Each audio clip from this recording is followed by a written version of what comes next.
नमस्कार, वैभव न्यूज़ में आपका स्वागत है और मैं हूं आपके साथ कीर्ति वैभव। बिहार में त्रिस्तरीय पंचायत चुनाव को लेकर के सभी जिलों में सरगर्मियां तेज हो गई हैं।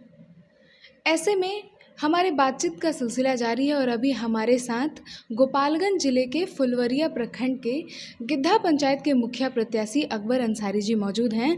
तो आज हम इनसे बातचीत करेंगे कि ये पिछले 15 सालों से मुखिया रह चुके हैं, तो इनके कार्यकाल में कौन कौन से कार्य हुए हैं, कौन कौन से कार्य बाकी हैं और कौन कौन सी व्यवस्थाएं इनके द्वारा इनके पंचायत में लगाई गई है। आज इन सब मुद्दों पे हम इनसे बातचीत करेंगे। सबसे पहले तो अकबर अंसारी जी, आपका हमारे चैनल में स्वागत है। आपका भी स्वागत है जी, अंसारी जी, सीधा सवाल करते हैं कि 15 साल आप मुखिया रहे हैं, तो इन 15 सालों में कौन कौन से विकास हुए हैं?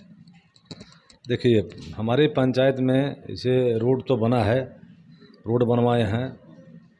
आपका इस 5 साल में जो सरकार का माने आदेश था कि नहीं, इस बार जो है सबसे प्राथमिकता देना है जल नल का, तो सब पंचायतों में जो जल नल हुआ है उसका कोई आकर समीक्षा कर ले, उससे हमारे पंचायत का जल नल का सिस्टम जो है काम है उससे उम्दा हुआ है। और पंचायत में वार्ड वाइज एक एक जल नल लगा है। हमारा पंचायत में वार्ड 14 है, लेकिन जल नल 16 को टंकी लगा है हमारे यहाँ, 16 जगह, और सब जो उम्दा टाइप का है उसमें कहीं कोई दिक्कत नहीं है। गली नली का काम भी जो है हमारे वहाँ 20 गो गली नली का काम हुआ है, रोड बना है। गरीब विधवाओं का पेंशन 4-10% लोग बाकी होंगे, बाकी सबको हमारे यहाँ मिलता है, दिलवाते हैं हम, सबका एक्सेप्ट करा दिया, मंजूर करा दिया गया है। ये थी प्रधानमंत्री आवास योजना की बात है, तो हमारी तरफ से सूची जो है बना करके जब उनको भेजना है उतना ही करना है, तो हम सूची दे दिए हैं। परंतु ये जो उसका सिस्टम है, सरकार से राशि नहीं आने के अभाव में अभी काम जो है बहुत पीछे है। हमारे नहीं, पूरे बिहार की मैं बात कर रहा हूँ। तो ये सब काम में हमारे यहाँ कहीं कोई कमी नहीं है। और जहाँ तक मैं मुखिया ही नहीं, मैं मुखिया संघ के अध्यक्ष भी था इस क्रम में।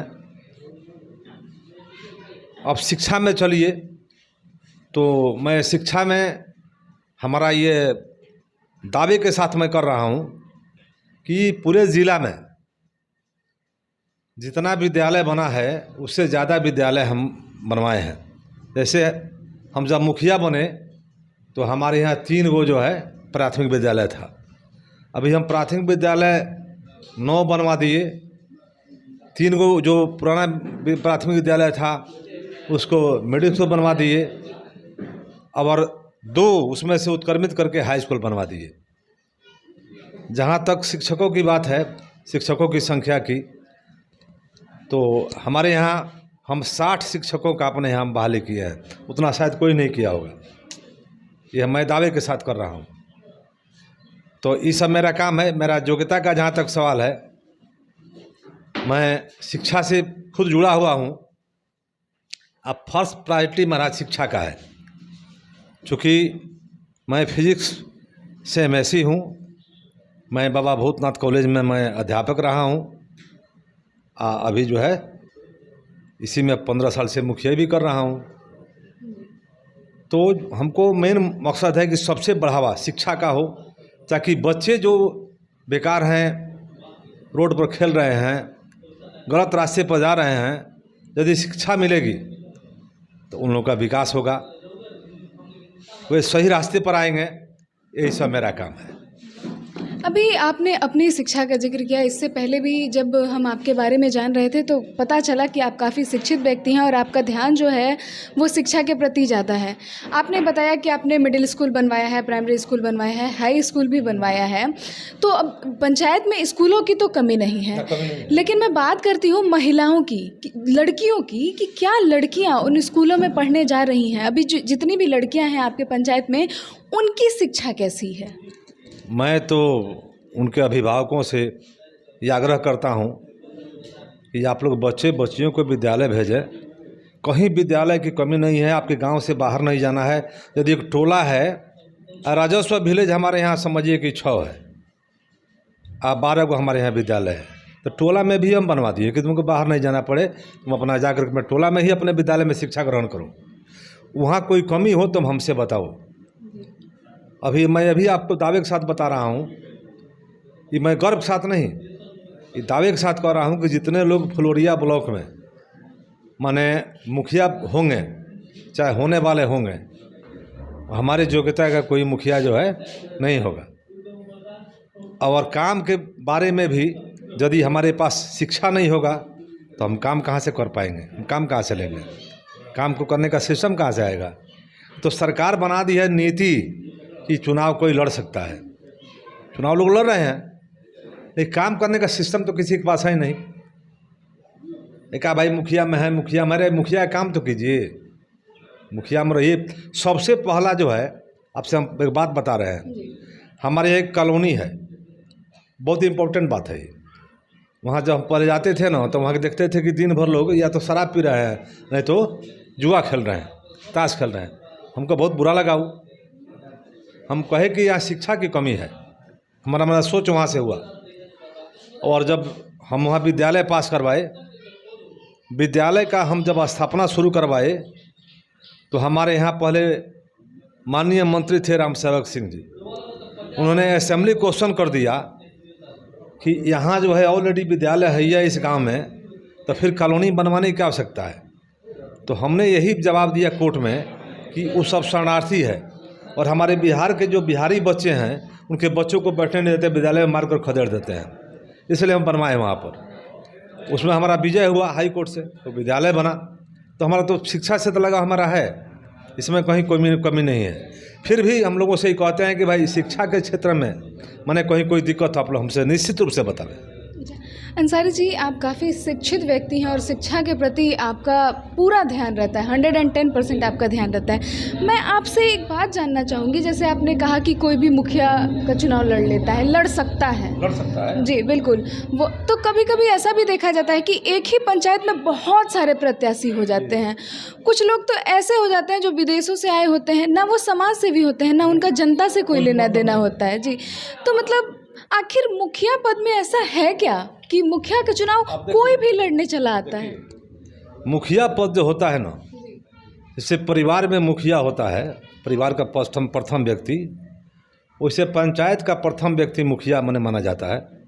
जैसे मुख्यमंत्री होते हैं राज्य के प्रथम मंत्री, प्रथम व्यक्ति, देश के प्रथम व्यक्ति प्रधानमंत्री होते हैं। तो वो लोग नहीं समझ पाते हैं कि प्रथम व्यक्ति का माने परिवार के प्रधान व्यक्ति का क्या दायित्व है, क्या काम है, उसे सबक लेना चाहिए। तो मुखिया का काम है, पहला काम है पंचायत का सेवा करना, पंचायत के अच्छे मार्ग पर ले जाना। तो मेरा जो उद्देश्य है, मेरा उद्देश्य वहाँ है, मेरा उद्देश्य दूसरा कुछ नहीं है कि मैं जब तक रहूँ तब तक हमारा पंचायत जो है अच्छे रास्ते पर अग्रसर रहे, गलत रास्ते पर नहीं जाए, या हमारे पंचायत का शिकवा शिकायत कहीं सुनने को नहीं मिले। मैं दावे के साथ कहता हूं, मैं चैलेंज करता हूं, या घूम कर कोई जाए हमारे पंचायत में कह दे क्या मुखिया जी आप लोगों से किसी तरह का कोई तरह का अनियमितता किए हैं, चाहे कोई गलत काम किए हैं, एक व्यक्ति नहीं मिलेगा बोलने वाला। इसलिए कि मैं करते नहीं है, हमारा क्या उद्देश्य है कि पंचायत का विकास हो, पंचायत अच्छे मार्ग पर चले, पंचायत शिक्षित बने। ये लोग कहें कि भाई पूरे बिहार में आपका फलाना पंचायत है फुलोरिया ब्लॉक में जो सबसे शिक्षित पंचायत है, मेरा उद्देश्य ही है। जी अंसारी जी, अब बात कर लेते हैं, क्योंकि आपने नॉमिनेशन कर भी दिया है और पिछले 15 सालों से आप मुखिया भी हैं। तो आपका जो पंचायत है सुदूर देहात है और इसमें दोनों समुदायों के लोग रहते हैं, मेरा मतलब हिंदू और इस्लाम दोनों लोग रहते हैं। तो मतलब दोनों समुदायों का सपोर्ट आपके साथ कैसा है? आप तो हमारे काम पर लोग देते हैं हमको वोट। जैसे हम आपसे समुदाय की बात हम बता देते हैं जी। मुस्लिम समुदाय की आबादी इस पंचायत में 20% है, 80% जो आबादी है हिंदू समुदाय का है। अब समझिए कि हम बराबर मुखिया रहते हैं, क्या मुस्लिम समुदाय से मुखिया बन सकते हैं हम? इसलिए हमारे पास जाति पात का जो बात है, इसको हम जो हमसे वो बात करता है ना, हम कहते हैं हाथ जोड़कर यार चले जाओ, दूर रहो इस बात को। हमारे पास जात पात की बात नहीं, हमको वोट चाहिए समाज की, हमको वोट चाहिए धर्मनिरपेक्ष की, कि समाज जो है अच्छे रास्ते पर चल सके। आज जो है जितने प्रत्याशी उतर रहे हैं हमारे यहाँ भी है, वो सब जात पात का बात कर रहा है। अरे यार, जात पात की बात करने का ज़रूरी है, अच्छे शिक्षा दो, शिक्षा की बात करो। जात पात से तो हमारा समाज बिगड़ेगा, कल जो है समाज विभाजित होगा, तो इस सब के विरोध में रहते हैं। इसलिए हमको जो है माने सामाजिक लोगों का, इंसानों का, सभी लोगों का वोट मिलता है। अंसारी जी, अब हम बात करना चाहेंगे कुछ योजनाओं की, सरकारी योजनाओं की। आपने कहा कि नल जल का कार्य पूरे अच्छे तरीके से हुआ है, इंदिरा आवास, चूँकि जो भी उसमें सरकारी दिक्कतें हैं उसकी वजह से कुछ रुक गया है, बाकी योजनाओं का कार्य हुआ है। तो आखिर ऐसे कौन से कार्य हैं जो अभी तक नहीं हुए हैं? अब तो आपको शिक्षा की बात बता ही दिए, जल नल का बात बता ही दिए। हो सकता है कि रेयर केस में बहुत जो कम जो है माने सड़क वड़क का चाहे नाला वाला काम बचा हुआ है, तो सरकार के नीति के अनुसार काम करना पड़ता है। यदि हम अपने मन से काम करेंगे तो कल सरकार हम पर जो आक्षेप लगाएगी, हम पर बेमतलब का केस होगा, हमको जेल जाना पड़ेगा। तो दूसरा बात की जो सरकार का नियम नियमावली होता है ना, उसी के तहत काम करते हैं हम। अच्छा अंसारी जी, ये बताइए कि इस बार भी आप चुनाव लड़ रहे हैं, आपने नॉमिनेशन भी कर दिया है, तो इस बार आप पंचायत में क्या करने वाले? शिक्षा व्यवस्था में कोई कमी ही नहीं है, नल जल का कार्य पूरा हो ही गया है, सरकारी योजनाएं मतलब 99% हो ही गई हैं। तो इस बार यदि आपको जनता चुनती है, मुखिया बनाती है, तो आपका 20 साल का कार्यकाल जो है वो इस बार पूरा हो जाएगा। तो आने वाले समय में यदि जनता आपको चुनती है तो आप क्या करेंगे, कौन सा अलग कार्य करेंगे? पहला हमारा तो ये काम है कि जब तक हम मुखिया रहें, हमारे समाज जो है, हमारा पंचायत जाति पात में विभाजित नहीं हो। पहला हमारा प्राथमिकता है। दूसरा प्राथमिकता है कि जो काम से बच गया है, कहीं रोड जो है सब बाकी लग गया है, वो सब काम जो है होगा। 2 विद्यालय हमारे यहाँ है जहाँ ज़मीन भी नहीं मिला है, उसके प्रयास में है कि ज़मीन मिले ताकि वो भी बिल्डिंग बन जाए। तो जो ऐसे इस तरह का जो अधूरा काम है, जैसे हमारे यहाँ पंचायत सरकार भवन सेंक्शन हो गया, पंचायत सरकार भवन हमारे यहाँ बनने का काम लग गया होता, बन गया होता, लेकिन यहाँ माननीय जो मंत्री था वो हमारे विरोध में रहता है। चूँकि मैं आरजेडी का अध्यक्ष हूँ फुलवरिया का, और जदयू का था, तो उसको कटवा दिया कि इनका मैंने बनवा देंगे तो इनका नाम जो है ऊपर हो जाएगा कि बहुत काम किए हैं। तो न यहाँ से कटवा दिया कि ना अभी यहाँ इस पंचायत में जो है पंचायत सरकार भवन नहीं बनना चाहिए। लेकिन ऑलरेडी सेंक्शन है, संजोग से उहार भी गया। जो गलत काम करेगा उसका पतन होगा ना। तो हमारा सेंक्शन फाइल सेंक्शन है, पंचायत के तुरंत बाद हमारे यहाँ पंचायत सरकार भवन का काम वो भी शुरू हो जाएगा। माने हमारे यहाँ का लोग, पंचायत के लोगों का सपना कोई जो है जो विफल नहीं जाएगा। हमारा प्रयास होगा, कोशिश होगा कि सारे सपना लोगों को पूरा हो जाए। अच्छा, महिलाओं के प्रति और युवाओं के प्रति आपने क्या सोचा है? क्योंकि विद्यालय की कोई कमी नहीं है आपके पंचायत में, लेकिन युवाओं का रुझान खेल के प्रति भी ज़्यादा होता है। तो ऐसे में आपने महिलाओं और युवाओं के लिए क्या कुछ नया सोच के रखा है कि इस बार यदि जनता चुनती है तो आप वो कार्य करेंगे? अब जनता चुनकर भेजती है तो हमारा तो ये प्रयास रहेगा कि भाई सरकार से हम ये मांग करेंगे कि जो औरतें जो है वो तो मैंने प्राथमिक विद्यालय में जा नहीं सकती है, उन लोगों का सरकार कोई व्यवस्था करे, केंद्र स्थापित कर कि उन लोगों को भी जो निरक्षर है उसको शिक्षा दिया जा सके। जैसे हमारे यहाँ कोई पंच लड़ने जा रही है, शेड्यूल कास्ट की निरक्षर थी, मैं कहती हूँ बैठाई कि भाई इसको कम से कम दस्तखत तो करने को पहले सिखाइए, शिक्षा दीजिए इसको। अच्छा, अभी पिछले 2 सालों से कोरोना काल चल रहा था, तो ऐसे में जनता के साथ आपका जुड़ाव कैसा था? आपने कौन कौन सा सपोर्ट जनता को किया? क्योंकि वैश्विक महामारी जो था वो वृहद स्तर पे था, पूरे वैश्विक स्तर पे था। वैश्विक महामारी में हमारे यहाँ पंचायत के लोग भूखे नहीं मरे, इसके लिए हमने 50 क्विंटल चावल खरीदा और ख़रीद करके लोगों को आदेश किया भाई जिसको ज़रूरत हो आकर के ले जाए। लोग अपना आकर के ले गए। या सुनते थे कि अमुक आदमी बीमारी से ग्रसित है, उसको जो है कुछ पैसा की ज़रूरत है, जाकर अपने पाल से पैसा देते थे हम।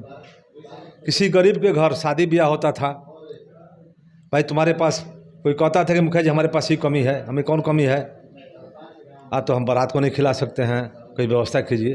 तो अपने तरफ से उसको बारात का खिलाने का सारा सामान अपने गाड़ी से भिजवा दिया करते थे। तो कोरोना काल में भी लोगों को कोई पता चल गया कि फलना क्या कोरोना है, हम डरते नहीं थे, वहाँ जाते थे, व्यवस्था करते थे।